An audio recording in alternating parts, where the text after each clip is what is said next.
ইষ্টপ্রাণ দাদা মায়েদের আমার আন্তরিক আনন্দিত জয়গুরু। তো আজকে আমি ঠাকুরের একটা বাণী পড়বো এবং তার বিশ্লেষণ করব এবং তা আমি 1 থেকে 1.5 মিনিটের মধ্যে সেটাকে বিশ্লেষণ করার চেষ্টা করব। তো 1 থেকে 1.5 মিনিট আমাকে একটু সময় দেবেন, ঠাকুরের কথাগুলো একটু মনোযোগ সহকারে শুনবেন। ঠাকুরের বাণীটা আমি পড়ছি। মানুষ তোমার সঙ্গে ভালো ব্যবহার করবে, তবে তুমি তার সঙ্গে ভালো ব্যবহার করবে। এ তো হলো প্রবৃত্তি মার্গের কথা। অর্থাৎ কেউ যখন আমার সাথে ভালো ব্যবহার করে, আমার সাথে মিষ্টি ব্যবহার করে, সৎ ব্যবহার করে, তখন আমি তার সাথে ভালো ব্যবহার অবশ্যই করতে পারবো, কারণ সেটা আমার মনের মতো হচ্ছে।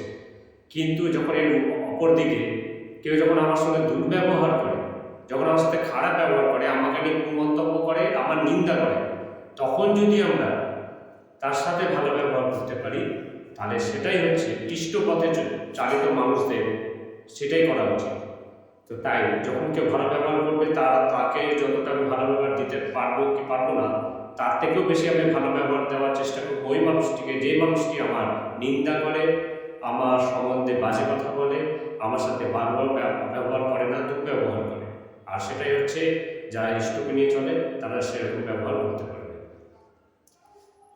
তাই তুমি যদি যারা তোমার সাথে খারাপ ব্যবহার করছে তার সাথে ভালো ব্যবহার দিতে পারো, তাহলে বুঝবে তোমার মধ্যে ঠাকুর জেগে উঠেছে, তুমি ঠাকুরের পথে চালিত মানুষ। জয় গুরু।